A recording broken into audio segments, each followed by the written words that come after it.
Welcome back to What You'll Learn. My name is Adam Ashton. And my name is Adam Jones. And hopefully it will still be Adam Jones next week. I laugh just because it's a nervous laugh. We're doing the new confessions of an economic hitman. And mate, that was an absolute wild ride. And it's an absolute wild ride. So it's essentially a guy who worked for private companies along with the, like the CIA and all that kind of thing. He's essentially a CIA whistleblower on some of the things that are happening in the world, and yeah.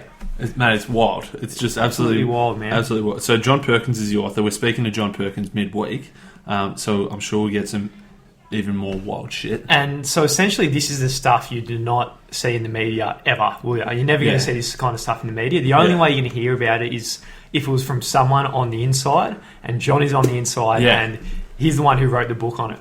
And that's the thing. Most of stuff like this is like, you can just pass it off as conspiracy or people losing the plot or just going out of their mind. But this is a guy who says he was in there, and I'm going to believe all of it. Oh, we'll find out tomorrow. I'm going to speak to him anyway. But essentially, he says at the start, and this is probably the first question that runs through everyone's mind, like, why isn't he killed for telling his story? Yeah.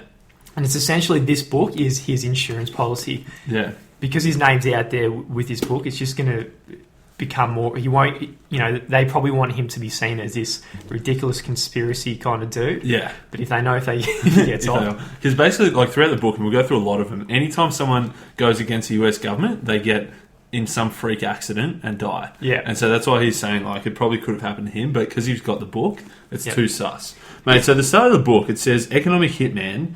EHMs are highly paid professionals who cheat countries around the globe out of trillions of dollars. They funnel money from the World Bank, the US Agency for International Development, and other foreign aid organisations into the coffers of huge corporations and the pockets of a few wealthy families who control the planet's natural resources. Yep. Their tools include fraudulent financial reports, rigged elections, payoff, extortion, sex, and murder. They play a game as old as Empire, but one that is that has taken on new and terrifying dimensions. I should know. I was an EHM. Yeah, he certainly was. So essentially, in a nutshell, how the process works before we get into the stories. So John Perkins, who was an economic hitman, he was essentially an economist by title. So his job was to go to developing countries and do all these kind of forecasts and give out loans to these countries and say, if you use all your natural resources, then this is the kind of economic growth that you can expect. Yeah, and that's the thing so they'd then say, look, this is how much money you're going to make. As the US government, we're going to give you a bunch of money to do these projects, and essentially they structured in a way that all the money came back to the US, whether they sold all the shit back to the US or. So it was a good economic hitman would convince the developing country that they're going to get such economic growth, 15 to 20% per year, that they should get these huge, ridiculous loans. But the economic hitman, a good one, will know, they're never going to be able to pay it back. So what happens then? If they don't pay it back, then they're going to have to default on their debts. And that means the economic hitmen are going to, demand their pound of flesh, he says. Yep. This could be control over UN votes, installation of military bases, access to all their precious resources, such as oil, and then essentially another country was added to their global empire. Yeah, so essentially they give them a whole bunch of money, knowing that they can't pay it back. And when they can't, the US just takes over, takes control, takes power. Well, not essentially the US in terms of the government, but the corporations. People who are running the show, The people who are running the show, a few private families. The conspiracy. But I guess where I guess John at some stage in his journey started feeling a little bit, bit of guilt come on. He thought about this money could go to social services, but instead it's diverted to pay off the debt. So a developing country who's poor, all their money and resources are actually going to a few. Yeah, exactly. And he talks about how the first time he met a dude in Ecuador, he was at this seminar, and this big Texan oil dude told him all about, like, his first taste was this big Texan oil dude who told him some of the things like, we get to land our planes, but he went into some wild details into all the stuff that goes on, really. So the book starts with, we're not going to go too much into John's story just because we're going to speak to him as well. Yeah. But the start of is that them? Actually, before we get into it, mate, so today we went to have lunch And oh shit, Something's banging. we went to have lunch. Well, who was the wind? And John tells a story about how he got poisoned. On the way back from lunch, I literally had to pull over and munt, and I thought there was a 40% chance I'd been poisoned before we recorded this episode. So yeah, we're essentially a bit paranoid, but that's all right. After reading this book, you probably should be. But yeah, anyway. So at the start of the book, so John, he didn't want to go into the draft when he was younger, when he was in his early 20s. So he thought if he joined the NSA, he could avoid going into the draft. Yeah, because the Vietnam War was on at the time. He didn't want to go fight. So he thought he'd failed the test and he'd sucked as an NSA recruit, but they absolutely loved him. They thought he was going to be unreal. Not because his knowledge or his love for the country, because he was frustrated with life and a young, horny dude who couldn't get any pussy. Yeah, that was basically his story. He was like, yeah, I think his parents were school teachers, real conservative upbringing, and as you say, mate, couldn't get pussy, very frustrated. Yeah. So he essentially landed the job, and early on he was promoted from the NSA to economic hitman. At first he didn't know what it was, but essentially it was for a consultant company called Maine as an economist. Yeah. So he was first trained by a chick in Indonesia because they knew he was valuable to girls and pussy. And she sounded hot. Yeah, this hot, sophisticated chick in a suit. Yeah. So she said, he'd get promotions if he established himself as a good forecaster, which meant inflating the predictions. A good forecaster, yeah. Yeah, really good one. Not accurate, just... Not accurate, bit of salt. So essentially she told him to justify huge international loans that would funnel money back to Maine and other US corporations through massive engineering and construction projects. Yeah. And essentially, like, those projects would, like, go to, like, big US construction firms would run the show there, yeah? Yeah, and then they'd bankrupt. A good one would bankrupt the countries with these huge loans. Or the construction companies are just lapping it up. Man, there's a whole bunch of wild stories, and he goes through a whole bunch of different countries that he did this to, essentially. Yeah. Yeah. So in chapter 6, he talks about how he sold his soul, and again, this is probably the first time someone in Maine said to him, "You've sold your soul to the devil. You're in it for the money." Yeah. And that shook John to the core. Yeah. And this dude who told him... Howard. So a couple of days later, Howard got pretty crook, didn't he? So, yeah. So Howard, a couple of days later, he started telling everyone how they've sold their soul to the devil. Yeah, he said they were all cooking the numbers. Yeah. They're all scamming. Well, that's Howard's parting words. No need to cook the numbers. I'll not be part of that scam, no matter what you say about the miracles of economic growth. And mate, what happened to it? He had a severe attack. Severe attack. He was done. I don't think Howard came back after that. Nah. Mate, don't laugh. You're a sick bastard. Mate, this book is a solid book. Mate, it's just so full on. It's just wild. Mate, I can't help but laughing. Mate, it's bizarre. So, yeah, part 2 of the book is 1971 to 75. Mate, so he talks about the interesting thing was, like, the Vietnam War was going on, and I think, like, communism was spreading to Vietnam, and the US government was worried that communism was going to take over. It'd go to Malaysia, it'd go all across Asia, essentially, after that. That's why they fought so hard in Vietnam. And this weird dude in Indo, when John was at the time, was doing this puppet show, and he was taking the piss out of, Richard Nixon and stuff, and rather than talking about these, susceptible Asian countries, he was talking about these Muslim dogs. So he was talking about Afghanistan, Iraq, Indonesia, pretty Muslim country. And when he was saying Muslim dogs, he was saying, like, comically, it was a comic show. So he was like acting as President Nixon, going up and then lashing out at all these Muslim countries. Yeah. So it was interesting that these guys weren't worried about these Asian countries falling to communism. They sort of had this foresight that the Muslim countries were the ones who were going to cop it next. So what Richard Nixon was doing in these puppet shows, it was like grabbing one country and throwing it to the World Bank, and just kept throwing them all to the World Bank. And so John started chatting to this young Indonesian girl, and of course, and he asked why had they singled out Muslim countries instead of Vietnam, as you were saying. The student asked because that's a plan. Vietnam is a holding plan for the Muslim world, and because she was saying how she read a book. And the next war isn't about capitalists and communists, but Christians and Muslims. And that was in that was early on. This is the early 70s. Yeah. So that was pretty wild. That whilst on the surface it seemed like capitalism versus communism, but there was a few people that realised the bigger war is Christianity versus Islam. Yeah. And so back to this puppet show again. So the puppet show, so Nixon was coming in and fucking up all these countries. But then there was this other character who came into the story who was a politician that stood up to Nixon and said, Indonesians are not going to copy your shit, essentially. Yeah, and that was the Indonesian dude who was fighting for Indonesia. Yeah. And then several days later, that politician was struck and killed by a hit and run driver. Mate, what's going on? It's wild. Yeah. It's not good, is it? It's not.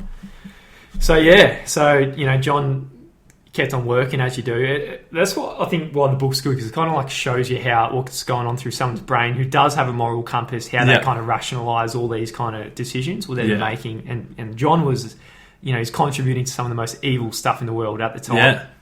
Yeah, he was on the US side, which seems to be knocking off all these people for standing up. Yeah.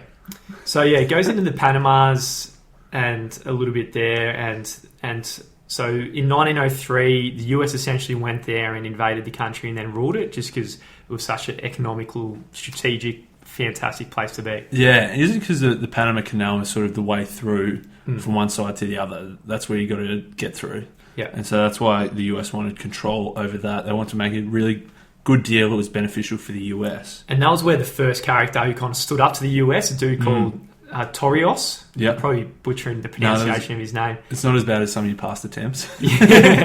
But he was the first one to stand up to Washington. So he wanted freedom from the USA, from forming alliances, and US couldn't use the communist charade on him either, just because he wasn't going to be like the guys in Cuba. Yeah, essentially anyone who stood up to the US, then the US government said, "Oh, this guy's just a communist. He's been taken over by the Soviets. They're going to be communists. Don't go against this guy. Don't be a communist." Yeah, so I guess there's going to be some more on Torrijos later. There's more on Torrijos later, and it's not a happy ending. I'm going to stop fucking laughing. It's not good. Stop laughing. It's not good. It's sad. But yeah. Mate, and then so a big one was like the Middle East, the US oil shortage. Yeah, there was this big oil crisis. They stopped giving oil to the US. Is that right? Yeah. So in October 1973, Iran and 5 other Arab Gulf states, including Saudi Arabia, announced a 70% increase in the price of oil. So why they did this was US was supporting Israel, apparently. And so with that, the Arab countries didn't like that. So rather than use military force against the US, they just jacked up the price of oil.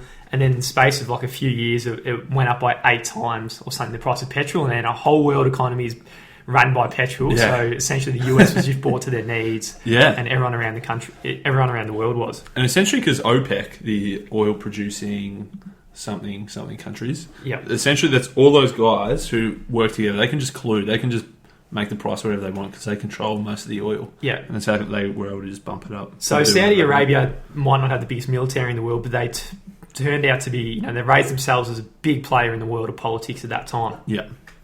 So what happened then? So the US obviously didn't want this to happen again, so they thought they want to make the Saudi Arabians' economy dependent on the US, so they're all mutually dependent. Yeah, nice. Yeah. So sorry, mate, keep it going. So they created the United States Joint Commission on Economics Corporation, which is called JECOR. Yeah. So the goal was to build interdependence. So the US corrupted or got into some of the most powerful Saudi families, which is like the Saud family or something like that.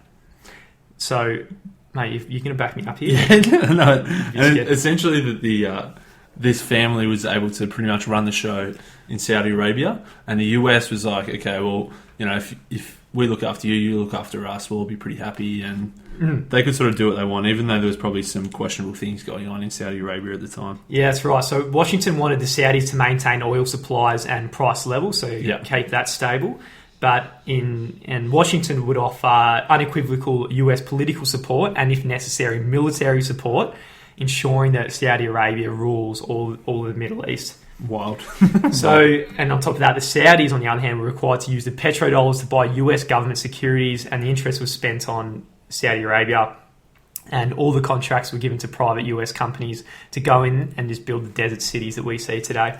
Man, I just saw something light up my eyes in the notes here that I must have missed on the first look over. Yeah. The US pimping and financing Osama bin Laden. Yeah. So yeah, that's the next part. So obviously now the US are well and truly, invested into the Middle East. So in the 1980s, USA, who were, I guess, against the Soviet Union at the time, bankrolled the Saad family, who in turn bankrolled the Bin Ladens to have the Afghan war against the Soviet Union. Yeah, so essentially, obviously, the US this whole time, we said they've been fighting against communism, against the Soviet Union. So essentially, the US has funded, the Saudi Arabian army by paying salaries, giving it weapons, essentially like controlling the military in that way. And obviously, Osama bin Laden didn't turn out so great for him. Yeah, and he just adds this little snippet at the end of the chapter where he says, just days after the 9/11 tragedy, the wealthy Saudi Arabians, including the Bin Laden family, whisked out on private jets. Yeah. So essentially saying in 2003 also there was there's an article where John Perkins wasn't surprised that of the relationships between the Saad, Bush and Bin Laden family.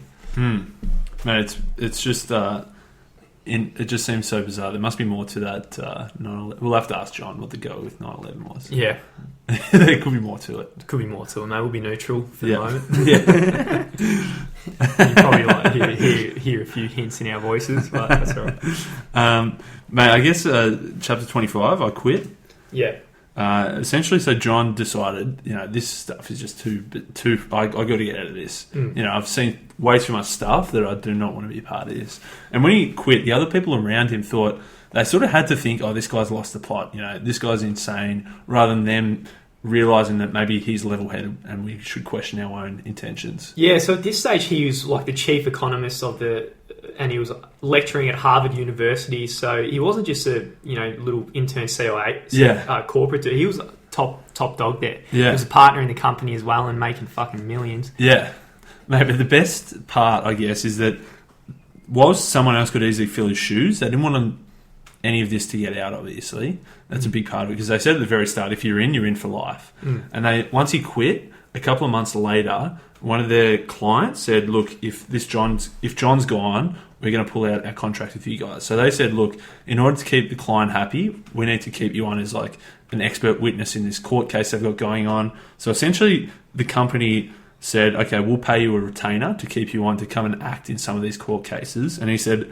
only if you do it for 3 times my original salary. And they did it instantly, not even thinking about it. So essentially, for 1/30th of the amount of work, he's got 3 times his salary, just to sort of keep him on the books, keep everyone happy. Yeah, keep him quiet. And keep him quiet. Not quiet anymore, are you, Johnny? Mate, chapter 26 and 27 is where it took a wild turn. Yeah. Mate, so it starts with Ecuador and the president, Roldos, who decided, time to take a stand. He wanted to make this new hydrocarbon law, which would reform the country's relationships with oil companies. And he sort of threatened, look, you guys have been taking advantage of us. We need to take back some of the control, some of the power. And essentially, the oil companies weren't happy. They threw everything at him. Yeah, so there was PR campaigns vilifying the president, the lobbyists from Washington, bribes, threats, payoffs. I'm sure there was a few bit of... Yeah, there's a lot going on. A lot of nice-looking girls. Mate, once... So he kicks out this one group who he thought was working with the oil companies... and he announced it now, okay, look, it's not just oil companies, it's all foreign interests. They're in trouble. We're taking a look at it. You guys have been taking us for a ride. We got to do something about this. Yeah, so it was a big movement and a big announcement he made at Olympic Stadium. Yeah. And then he flew to a small regional town after it. Mate, on his way, the plane blew up. Yeah. He died in a fiery airplane crash, May 24th, 1981. Yeah. So he'd had death threats, and apparently he started making 2 planes. So he had 2 private jets, so that almost like the president, you got to reel in a decoy. But they were onto him; they just blew it up. Yeah. So that's Ecuador. Yeah. Next was Panama. So the dude we were talking about earlier was Torrijos. Yeah. And he gave a eulogy for Roldos, and he was also standing up against these corporations. Yeah. So he spoke at this Roldos' funeral, and he said, "Look, well, I've had nightmares of my own assassination, but I'm not going to be intimidated. I'm also going to kick out these things. foreign interests, but look out, oil companies, I'm going to kick you out too. I'm not going to negotiate with the US about, the new Panama Canal deal. And then he got in a plane. He got in a plane. The plane crashed in the mountains. There were no survivors. No survivors. So, oh Jesus! So it could have been a malfunction, but I highly doubt it. By the sounds of I guess. And mate, it was only a couple of months after old mate rolled us. Yeah. And then after that, once he was gone, the US invaded Panama because they wanted control over the canal. They were getting a shit deal in their eyes. So yeah, wild. Yeah, some really interesting stuff there. So at this stage, John starts writing his book. Yeah, he thought, look, there's 2 of these CIA assassinations have gone down on 2 of my mates, Ecuador, Panama. I'm going to write this book. And John built a relationship with Torrijos. Yeah, he drew a lot of inspiration from his courage. Obviously, had a lot of courage, to know you're about to get off to do that. And yeah, that's a special dude. Man, I think the issue, so he started asking some of his former colleagues for sort of input into making sure his memory was correct, some of the events that had transpired. And essentially word got around. And this company, Stone and Webster Engineering Company, called him up. And they said, mate, we're looking for, a consultant. Yeah. Which is essentially we're going to pay him a shitload of money to do not a lot of work on the condition that he didn't write anything about Maine, anything about Sweck, anything about all the stuff he'd done in the past. And he took it. Fucking pussy. But yeah, obviously eventually he got around to it. He got it. Mate, but he was getting a lot of money for doing nothing. Yeah. Essentially. Yeah. And it's just a bribe to not reveal some of this stuff. Yeah, well, yeah, he is now, which is good, and that's fantastic. Yeah. And just quickly, mate, do you want to hit us with a bit of a rap? Yeah, so essentially the US, they funded Saddam. They let him have free reign. Saddam had seen what they did in Saudi Arabia and thought, I got a lot of oil, you guys need some oil. I'm going to do some of the same things. I'm going to have full control. And he said that it hardly mattered that he was a pathological tyrant, that he had blood of mass murders on his hands, and his mannerisms and brutal actions conjured images of Adolf Hitler. The US had tolerated and supported such men before, and essentially they were happy as long as he kept supplying the US with oil. So where did it change? I don't know. Yeah. I'll have to ask him. Yeah, we'll ask him. Yeah, so toward the end of the book, he tried to get poisoned as well. So as is the second time he's writing the book, he met with a reporter and, question marks. This reporter had been bugging him for an interview and he kept pushing him back, and eventually he was going to do a speech at the UN and the guy said, I'll pick you up and take you to your hotel. Yeah. The reporter took him to the hotel. Yeah. After the reporter left, he had this, just some pain. And he went to the hospital. He had severe internal bleeding. He lost half of his blood, and 70% of his large intestine had to be removed. Yeah.